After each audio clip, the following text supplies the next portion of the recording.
Good morning, I'm Brian Reagan. This is Tyler Kelly. and welcome you to Mornings with Brian and Tyler.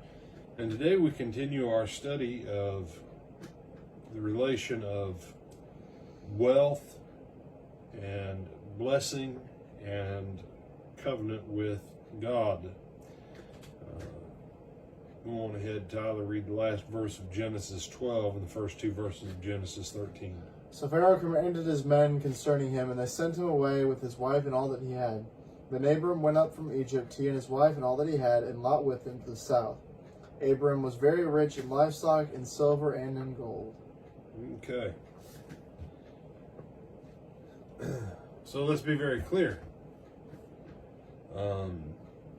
He got livestock, silver, and gold because Pharaoh blessed him.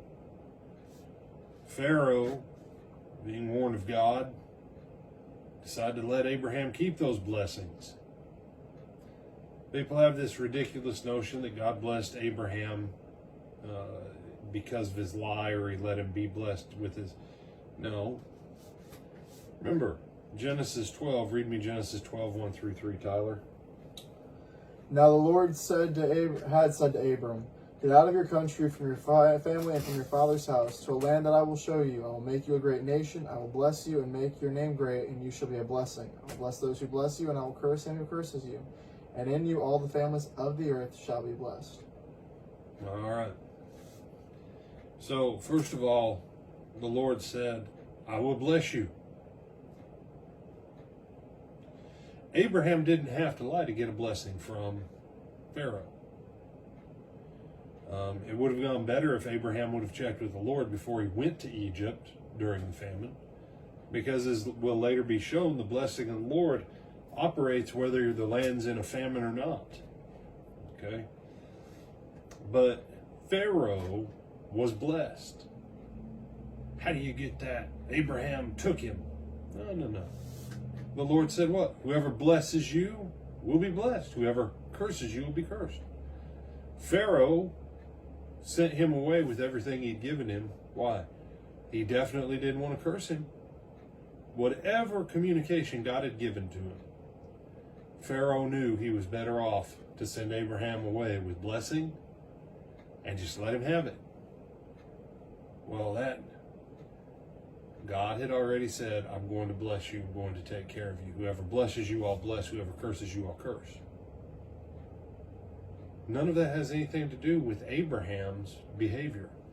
The promise of God precedes Abraham's decisions.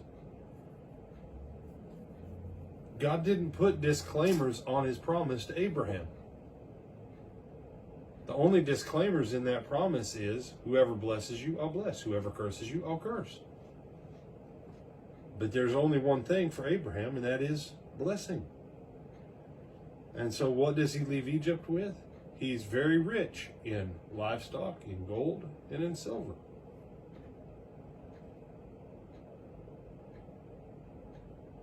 See, he's not just a poor shepherd guy.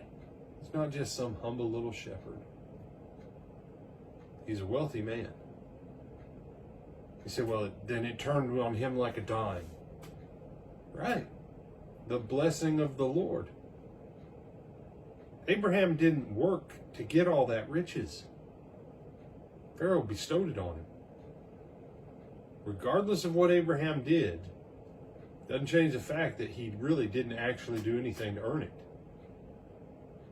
Pharaoh bestowed it on him. Some people who are watching this right now think it's wrong for God to randomly, quote randomly, just drop an abundance of blessing on you or anybody else. You got to work for it.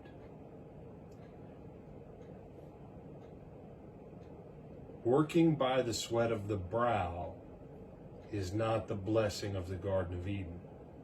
Working by the sweat of your brow and everything having to be hard and tough and miserable is the consequence of Adam's sin. But let's be very clear. God's original blessing supersedes the curse that comes with Adam's rebellion. And This is a case in point. And we'll talk a little bit more about this again tomorrow.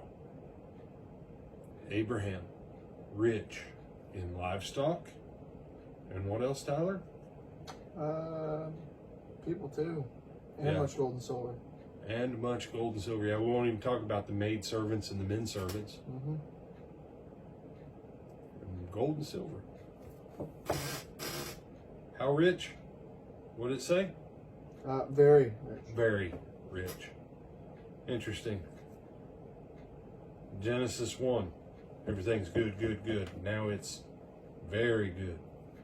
There's rich and then there's very rich. Mm-hmm. Apparently Abraham's on the very rich side of it. Mm-hmm.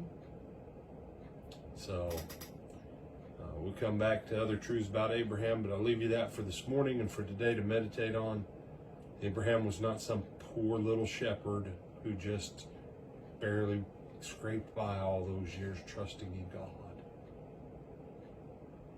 He prospered and he was very rich and he continued to trust in God. Any other thoughts? Yes, sir. With Adam Brian Reagan, this is Tyler Keller. We bid you good morning.